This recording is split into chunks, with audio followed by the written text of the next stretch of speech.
Ready to go? All right. Well, hello everyone. Thanks for standing by while we figure out how to get the projector to work. HDMI is a process.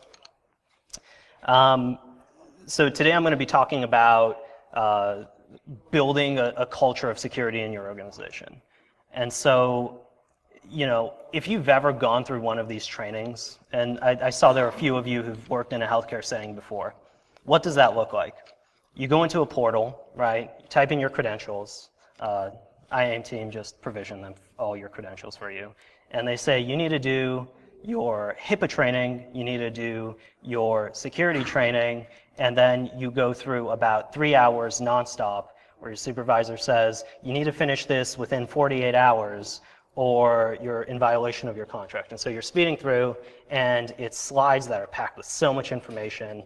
None of it makes sense. They're talking, you've never done anything technical before in your life, or maybe you have, but you've never really, got your feet wet with security, and they're talking about encrypting things at rest and in transit, and do this and don't do that. By the time you're done with the first section, they've told you not to do so many things. They've told you to do so many other things. You're starting to get them confused. What should I do? What should I not do? And what ends up happening?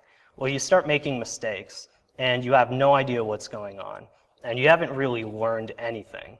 And so most programs are just doing the thing, having a program up and saying this person completed it, it was signed at this time, at this date, these modules were completed, they're in accordance with HIPAA or whatever, and they're good to go. You're now a fully qualified security professional. And it just doesn't work like that. And so today I'm just going to be talking about how can you make it more meaningful? How can you increase the impact of your awareness program? And how can you get people really caring about actually keeping things secure and doing the right thing?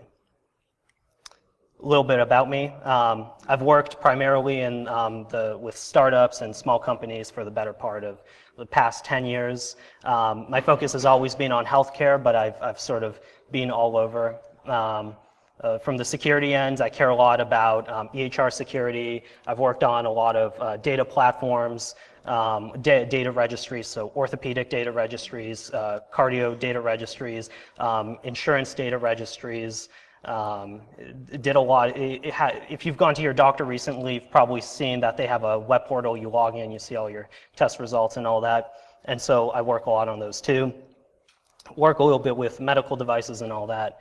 From the compliance end, I work across the entire spectrum of healthcare compliance. And so it's not just HIPAA. If any of you have been involved with SMS, especially in the healthcare use case, you have TCPA, which is like the HIPAA of SMS. And then I also go into insurance quality programs. And so if any of you work in that realm, I'm talking like MIPS, dealing with APMs, BCPI advanced. If that means anything to you, I'm sort of in that world. I'm on those calls with CMS. Do a little bit ISO standards with medical devices, so 13485, if any of you have worked with that before. Currently heading security and compliance at a company called Co-Technology. We collect patient data and then do analytics against it, and we help submit for a bunch of these quality programs from insurance companies and all that. Before that, I worked at a US startup that was a branch of an international company. We did a lot of IoT stuff, and so I worked a lot on the hardware security and compliance of it. And so if you've ever worked with hardware before, think working with wireless carriers, getting FCC certified, PTCRB certification, the whole lot. And then obviously ISO behind the manufacturing end. I actually started off my security career in McDonald's when I was really young. My older brother, he told me about how the power grid was vulnerable and that the attackers are coming and that we should all be concerned. And so this was, I'm probably in the first grade when this is happening. And so I go to McDonald's and I want to be cool, and there's this girl I really have a crush on and I want to be impressive. And so, here's first grade me, and I start telling her about attacks against the power grid. And so I got interested in that way. You'd be happy to know that Andrea, my brother, who told me about these power grid issues when he was in the 3rd or 4th grade, is now doing network security, and so it worked out for everyone. Just like probably many of you started off playing around with web apps and game security back in 2004. This is when I finally got 56K dial-up, if any of you remember that. There's that transition from like 36 or whatever it was to 56, and I'm like, I can finally go on and do stuff now, yeah. And then ADSL happened, and beyond just splitting my ADSL lines, I could now actually load web pages and look at requests and do things over the network without being charged 500 euros a month, which was really nice. So thanks ADSL, and thank you Punkbuster for making it really easy if any of you are gamers and have played around with that. Thank you PHPMyAdmin for all the fun times. And I don't know if anyone remembers PHP Nuke. It was the PHP or the CMS for pretty much everyone. So brief agenda, going to talk a little bit about the risks that we actually face today as just sort of an average company that isn't, a Fortune 500 or Fortune, 50. Building a security culture, how do you do it? What does that mean? And we talk a lot about empowerment. More often than not, it's a buzzword. How do you make it not a buzzword? I'll talk about business buy-in. And so I exist sort of between the developers and just regular people and the C-suite. And so I spend a lot of time in this realm, and this is something we don't often talk about, is if you want to get a program approved, how do you do it? And then I'll talk about the Google Docs phishing incident. How many of you remember that? I think it was May 2017. How many of you were affected by it? Okay, only one, so that's good. That's good, it was pretty bad. Modern risks and threats. So let's create a baseline and talk about what are things that are actually impacting us, causing data breaches. Probably the best place to look in general is the Verizon DBIR, the Data Breach Investigation Report. And in the executive summary, there's a really great quote that stuck out to me. And I really take this to heart whenever I'm approaching security. And it says, ignore the stereotype of sophisticated cyber criminals targeting billion-dollar businesses. Most attacks are opportunistic and target not the wealthy or famous, but the unprepared. And so whether you're Salesforce, Microsoft, Amazon, Co-Technology, random company X, you're a small dental clinic, what people are motivated by is cold hard cash. And they want to make money, they want to get your data, they want to make money, or they want to wreak havoc, as I'm sure some of us used to do when we were younger. And so even if it's a nation state attack, there are levels to it. Not everyone is this super advanced, pro-criminal wearing the dark hoodie and the sunglasses, furiously typing. They're going through 3 keyboards a day, right? Oftentimes it's just regular people who are just kind of running scans, and they have an Nmap script, and then they're, seeing if you have open ports, or if, they can launch an SMB exploit or something, and that's it, right? And so whether you're an enterprise or a small company, if you're unprepared, you're going to be targeted. I don't know if you can see this too well. This is from the DBIR. This is a huge report. I don't have time to go through everything. It's broken down by industry and really detailed report. If you haven't seen it before, I really highly recommend it. It's a great resource. But the point of this slide is that, what are risks? And the answer is all the things. You have hacking, people improperly disposing of things, people publishing things they don't really need to be publishing. If you remember Sony, for example, with their private key. Malware, theft, phishing, everything, right? People, internal actors. And so it's a wide array of things. So if you look at per industry, let's use healthcare as an example. You can dig deeper and you can say, okay, well, half or more of the risks you face are internal threats where people don't know what they're doing, they're making mistakes, they don't have a process that guides them through it, and so they send patient health information to the wrong person, or they upload patient files to an open to the public internet FTP server. But the threats it's everything. because healthcare is sort of my world, I think it's always useful to look at the Office for Civil Rights data. And so the High-Tech Act passed in 2019, they say that if you have a data breach, you're a healthcare company, right? And the data breach affects 500 or more people, you have to post this data. You have to report it to them, and then it gets put on this website. And so if you just Google OCR data breach portal, you can find it. And so I pulled the data from 2016, January 1st, through yesterday, right? So I think that was June 1st. And these numbers are pretty startling. And so hacking IT incidents accounted for 12,430,601 individuals affected by data breaches in healthcare alone. This is in 2 years, right? Unauthorized access. This is a person problem, right? It's a training problem. It's a doing the right thing problem. 2,440,556. Theft, almost 1 million.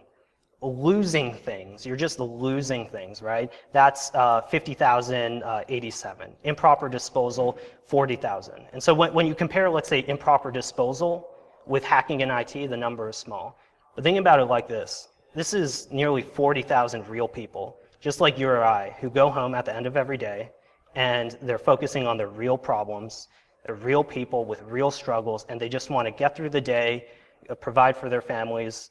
But because of improper disposal, they get a letter in the mail saying, hey, we don't know what happened with your data. You know, we didn't dispose of it properly. The truck, the door flew open and all the papers fell out. And so if you've been around healthcare for a while, you know this happens all the time. One note about this, though, this does not include the breaches that are actively being investigated, which go back all the way to 2016, which probably adds millions more to this after they're done. And so this number will constantly change, but this doesn't include that. It also doesn't include breaches affecting under 500 people, and it doesn't include the breaches that were never reported. So if you've worked in healthcare, there's this problem where nothing is a data breach because some nuance in the law or some interpretation says, it's not really a data breach. I did a risk assessment, and it's totally cool. Don't worry about it. So I live in the greater Seattle area. Geographically, it's in a county called King County, and so you have Seattle on one side, and then you have water, and then you have Bellevue, which is where Expedia is, Redmond, where Microsoft is. A lot of tech companies, everyone's there. Google, Facebook, startups, everyone you can imagine is in King County. There are a lot of people there. And so King County Sheriff's Office is more the rural areas. They also patrol some cities. They do a contract. And so I thought, okay, we always talk about theft and laptops being lost and stolen. So what does that actually look like when you get the data? And so this is one agency out of many in a pretty tiny area. You can drive all around it in about an hour, unless there's traffic, which is most of the time. If you're from Washington, you know this very well. They just closed down I-5, by the way. Really bad.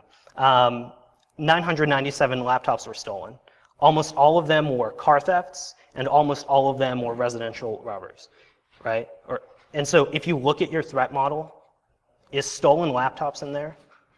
If it's not, it should be, because the idea that people are just going to keep it safe, don't worry, I have it on my back, it's in my home, it's safe, that's not reality.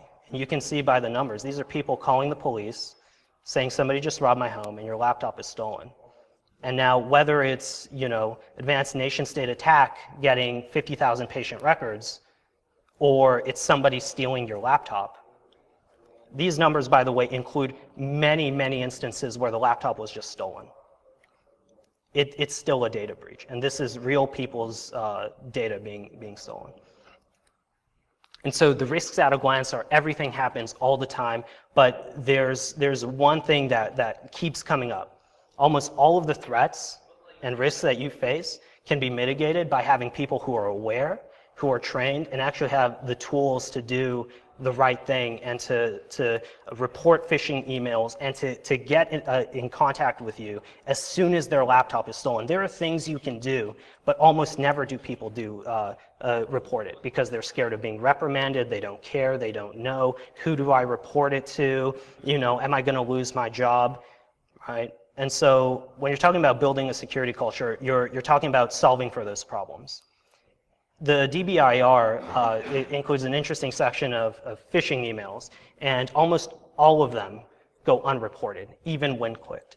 A tiny, tiny percentage, I think it's like 7%, end up reporting it. And those reports, on average, the fastest report is 28 minutes after somebody clicked on something, right? But more often than not, they report it, okay, nothing really happens, or they don't report it, or they don't know how to report it, and so nothing ever happens.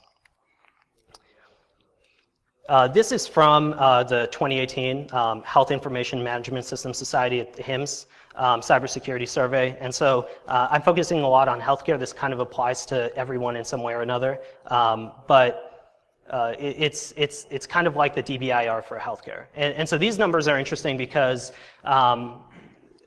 in the top left, what percentage of your organization's IT budget goes to cybersecurity? Not your organization's budget. Your organization's already small or IT budget, right? Almost all of them are 1 to 6%. That's tiny. That's almost nothing. And if you've worked in security for a while, you know that this is nothing. Between the tooling and the people, if you work somewhere, like Seattle or San Francisco, the salaries are just way too high. This means that there are too few people, there are too few resources, there's too little time to actually implement anything. Some do a pretty good job, some don't know, about 15% don't even know. There's no specific thing, which probably means you go to your boss and you say, hey, I need this, and they're like, write a business case, and you just say, actually, this probably isn't that important, right? I think we've all been there at one point or another. And then the bottom left, the change of resources. Yeah, it's increased. It's increasing every year. If you go back and look at the HIMSS survey for 2016 to 2018, it's increasing almost every single year, which should be a great thing, right? But 11% now, it's not really increasing, it's sort of staying at the baseline. For some, it's going up, going down a little bit.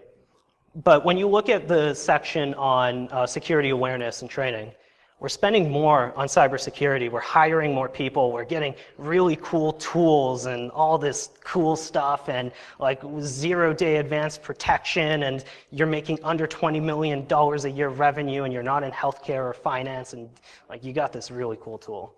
But when you look at educating your workforce, almost nobody does it daily, weekly, or bi-monthly.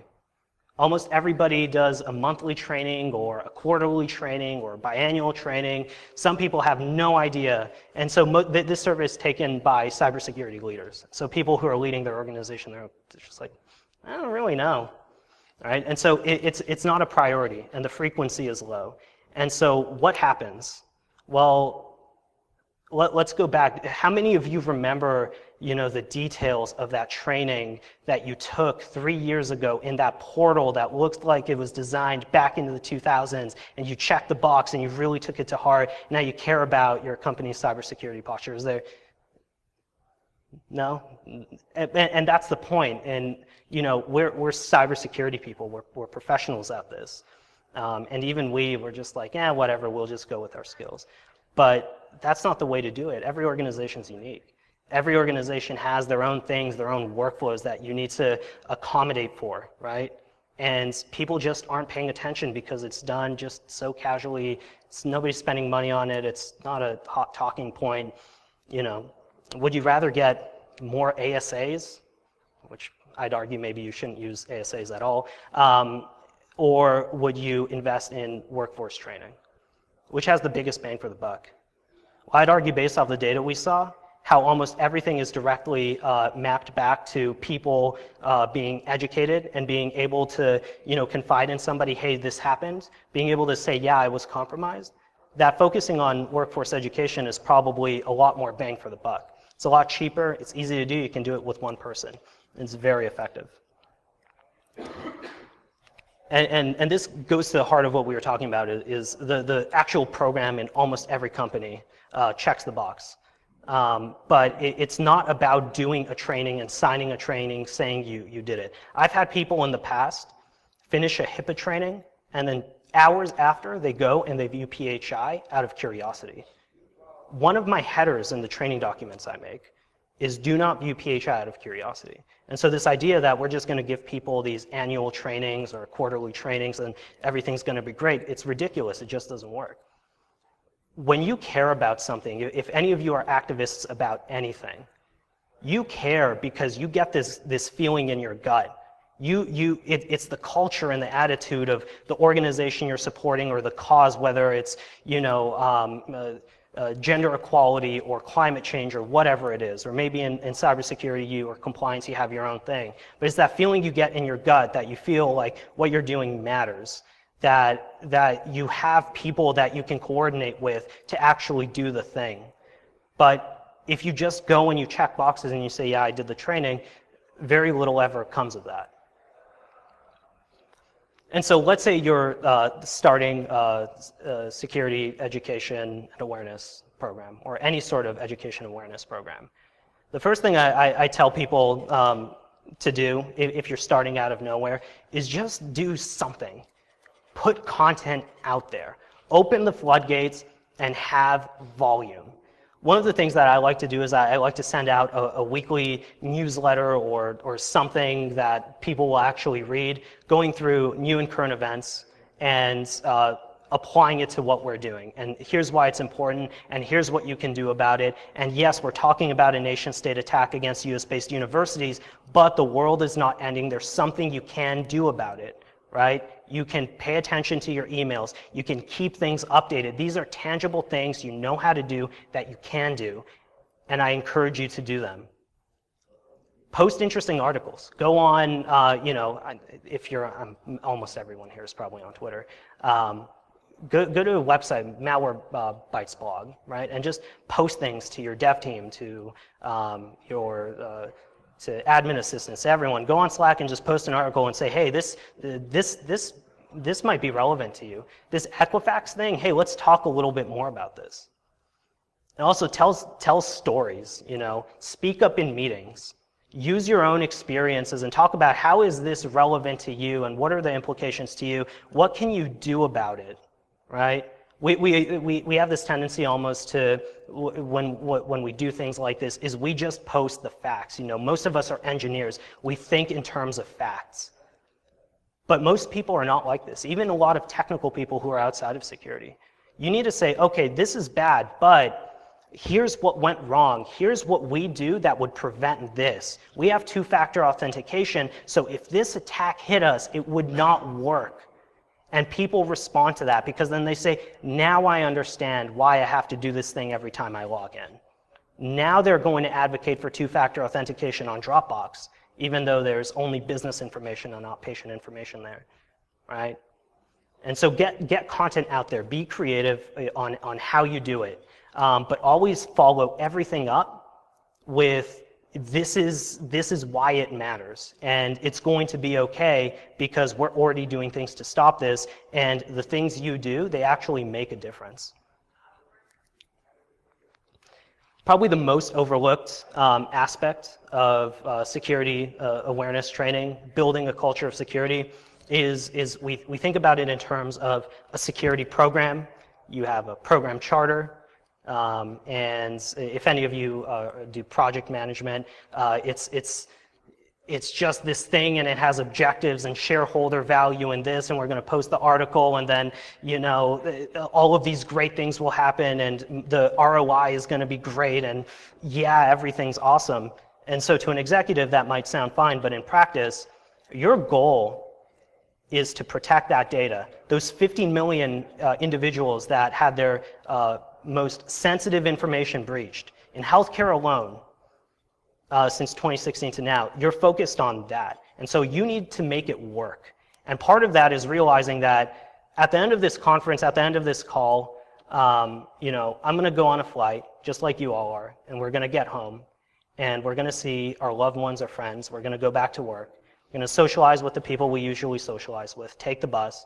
We're going to deal with the struggles that we all face, and we're going to be distracted by big events in our lives, And so when you're communicating to your team, when you're building out this program, when you're thinking about how to word or message something, you need to think about the fact that things happen, good things happen, bad things happen, people are distracted, and if you catch them at a bad moment, when they're struggling with something or something really terrible happened to them, you've destroyed your relationship with them.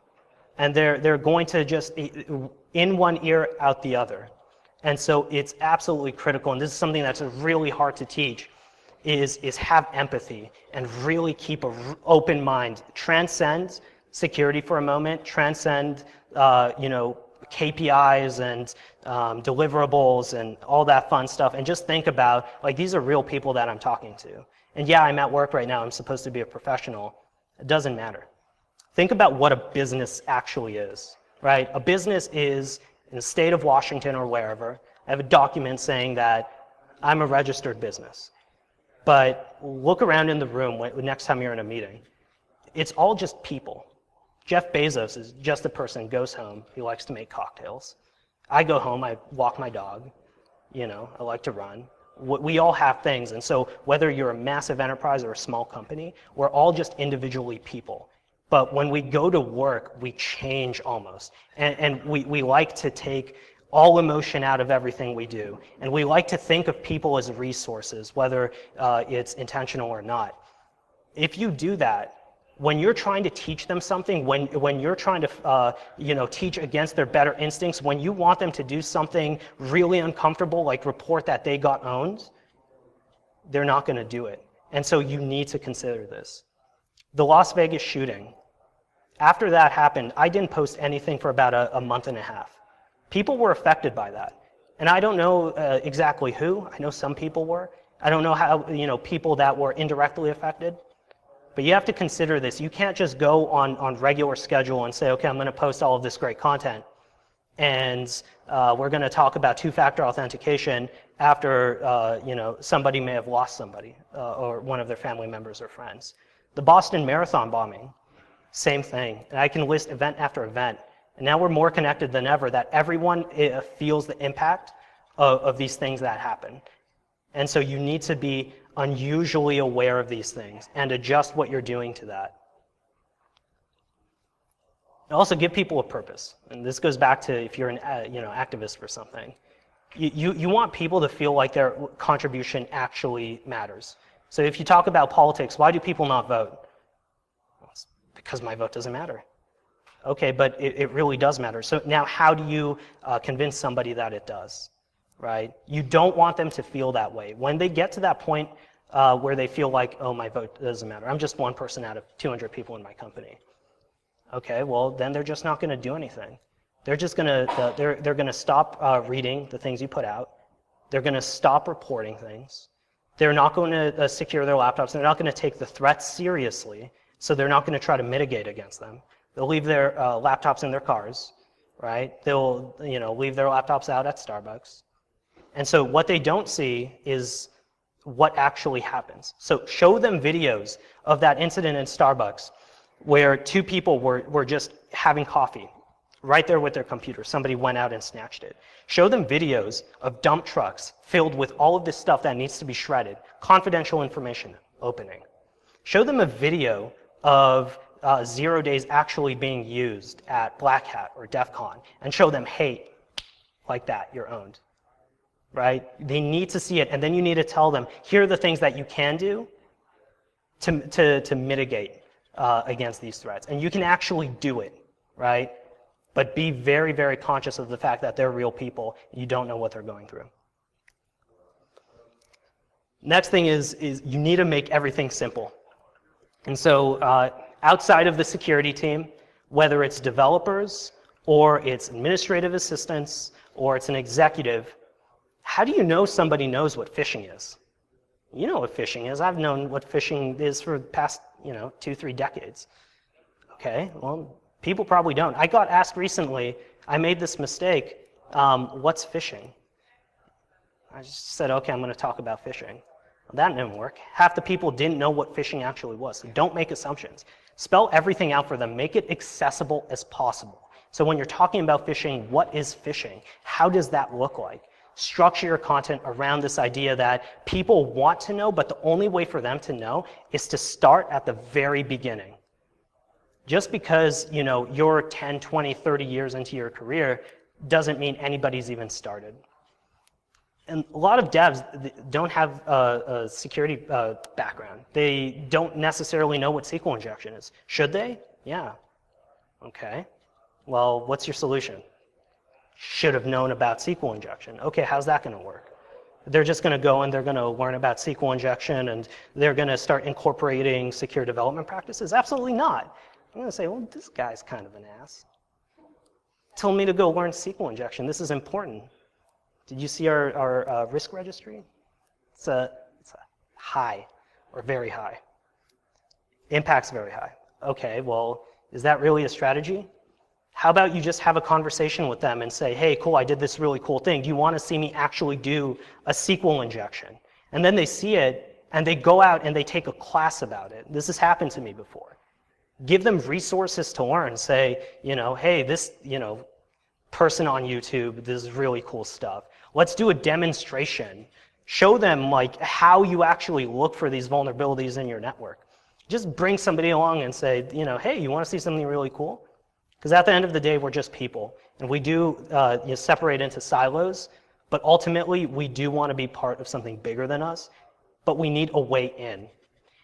Have any of you ever done a ride-along with a police department? Once? Have you ever shadowed a physician in a hospital or clinic? Have you ever been an intern? No interns? Have you ever done anything where you feel like you really want to do something, or you're in a high-pressure situation with somebody you don't know, and they tell you to do something, and you try to do it, and you just fumble? I think everyone's sort of been in that position. That's how people feel when they're interacting with you. You're the security team, right? You're the technical guys. You do this black magic wizardry and you have a hoodie on and your sunglasses and you have 10 monitors up and you're not even using an Intel i7, you're using an i15. That's what people are thinking about though. It's true, it really is. They don't know this stuff at all. And you have to give them the opening and explicitly tell them, this is what you do. And when you give them those instructions, you absolutely have to make it as simple as possible. Don't assume anything. When you think, if you have to think if it's simple enough, it's not simple enough. And use verbiage that they can use. So, for example, in the keynote speak, there was kind of a little thing of the word cybersecurity. Do I like the word? Probably not all the time. But that's what people use. And so when I'm training my team, or I'm training an executive that is definitely vulnerable to a whole host of things, and if they're owned, really bad things will happen. When they go to a conference and they hear about cybersecurity, they need to, the skills they have are going to enhance that experience. And for that to happen, they need to know what everyone else is talking about.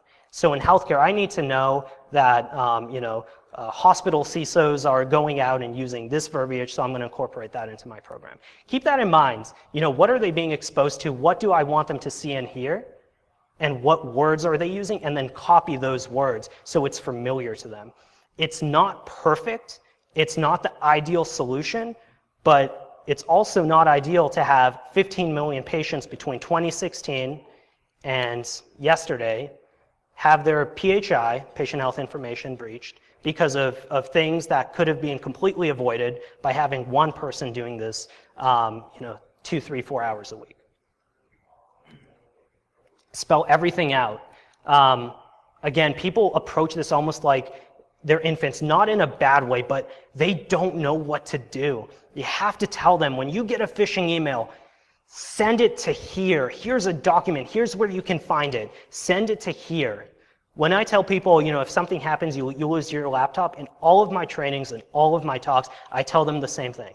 If it's 3 a.m. and I'm in PTO and I'm in a foreign country, call me, text me, do whatever you need to do to make sure that I have eyes on it and it is okay. I will take care of it and you're not going to get in trouble for it.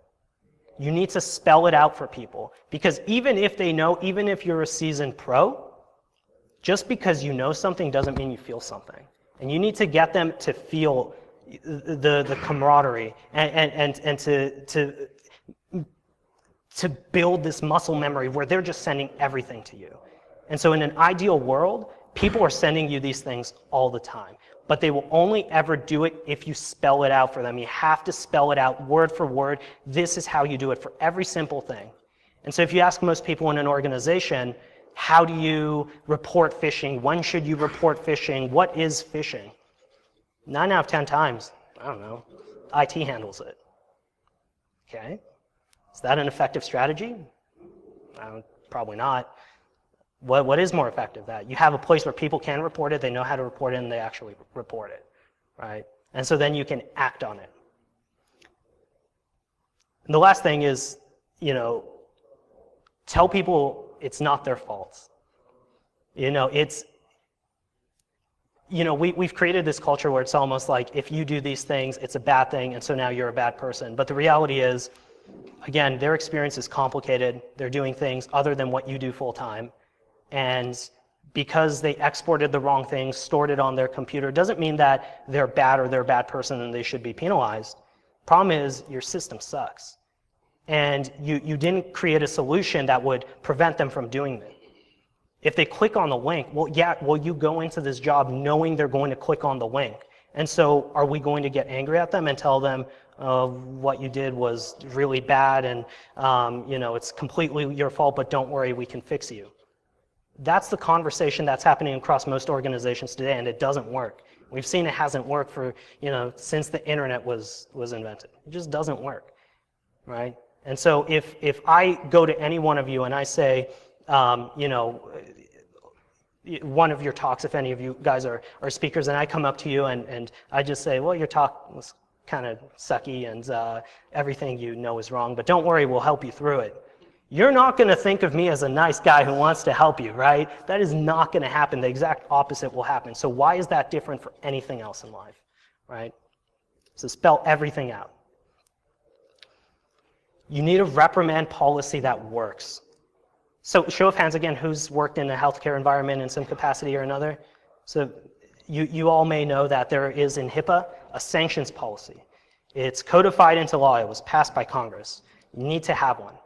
Have a policy that is sane and makes sense. What do you get as a business or as a cybersecurity team when somebody reports they clicked on a link and then they're possibly terminated?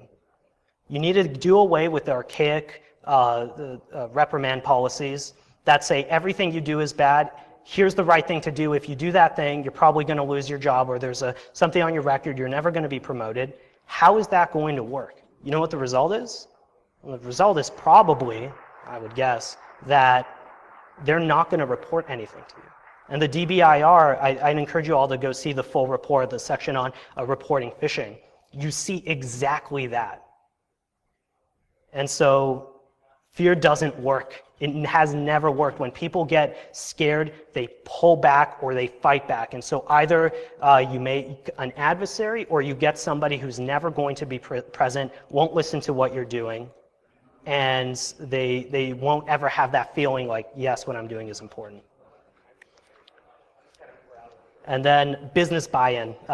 We're running short on time, so I'll kind of cruise through this. Do it at a small scale, post articles, get some data points on what works, what doesn't. This is a process that that develops over time. You're not going to get it right the first time. Find out what your cadence can be, how long it takes you to put this stuff together, what's your time investment, and then use resources like the DBIR and the other resources I had in this slide to sort of get some data as to, what are the threats and what does it look like, and can this program mitigate them? Whenever you're going to a manager or an executive, I know because I live in this world, this is all I do, you need a proposal in hand. Don't wait for permission to get something started. If you have 1 or 2 hours, that's more than enough to write just a simple bare bones proposal. Put it on paper. Have answers for people.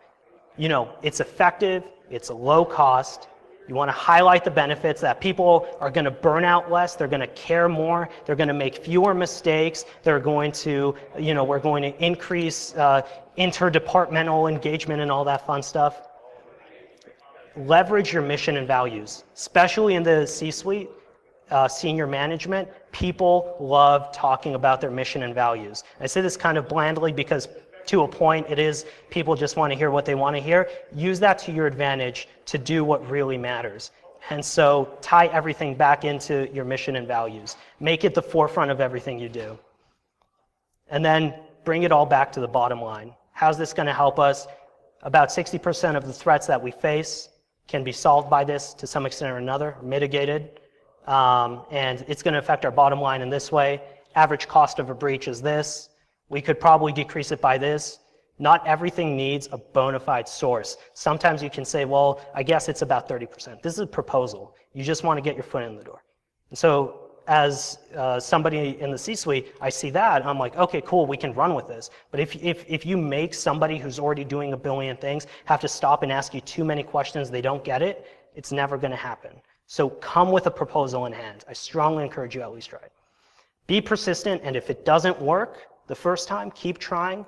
And if that doesn't work, you really care about this, you want to get better at it, you want to improve your security, do it anyway. Send out articles. What's your manager going to do?